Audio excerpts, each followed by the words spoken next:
पहले मैंने अपने दोस्त से एक कमरा किराए पर लिया। उसने हाल ही में उसकी मरम्मत कराई थी और मैंने उस जगह को किराए पर लेने की इच्छा जताई। जब मैं वहां रहने लगा तभी मुझे इस बात का अंदाजा लग गया था कि सामने रह रही औरत के साथ कुछ तो गड़बड़ है। वो काफी बुढ़ी दिखती थी। वो सारी रात डरावने गाने सुनती थी और इसी कारण मैं सो भी नहीं पाता था। इसलिए मैं एक दिन उसके पास गया और मैंने उससे गाने की आवाज धीमी करने के लिए कहा। उसके कमरे में अजीबोगरीब चीजें थीं। कमरे का दरवाजा काले रंग से रंगा हुआ था। उसके कमरे में काफी अंधेरा होता था। उसके कमरे के अंदर से एक गंदी बदबू आ रही थी और मक्खियां तो इधर उधर उड़ रही थीं। मैंने उससे गाने की आवाज धीमी करने को कहा।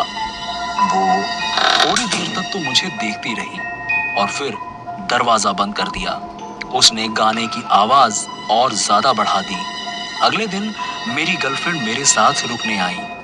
रात को जब हम सो रहे थे तभी मेरी आंख खुली और मैंने एक साये को हमारे बिस्तर के पास खड़े देखा।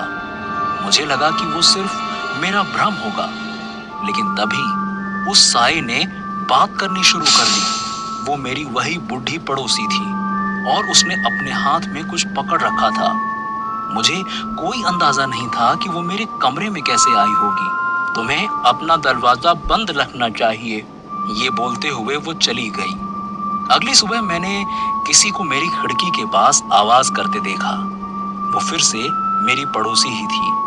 वो एक बैग में एक कुत्ते को घसीटते हुए ले जा रही थी। उस बैग से गंदी बदबू आ रही थी।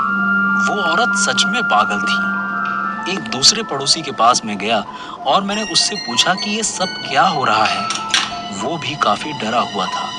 उसने मुझे बताया कि वो बूढ़ी औरत एक रात उसके कमरे में भी ऐसे ही आ गई थी। उसने अपने हाथ में एक ड्रिलिंग मशीन ली हुई थी। इतना सुनकर मेरे रोंगटे खड़े हो गए। मैंने तुरंत पुलिस को फोन किया और बाद में पता चला कि वो एक हिंसक औरत थी और अपनी दवाइयां नहीं ले रही थी।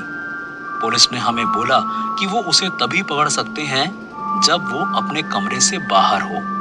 मैंने अगले दिन उसकी सिगरेट खत्म होने का इंतजार किया और उसके बाद जब मैंने एक रात उसे घर से बाहर जाते देखा तो मैंने तुरंत पुलिस को फोन किया। पुलिस ने उसे चारों ओर से घेर लिया और उसको पकड़कर किसी अच्छे पागल खाने में ले गई और कुछ मिनट के अंदर ही हर तरफ शांति छा गई। मैंने उस दिन के बाद से उसे कभी नहीं देखा, लेकिन अब भी सोते वक्त मुझे डर लगता है कि कहीं वो मुझे देख ना रही हो।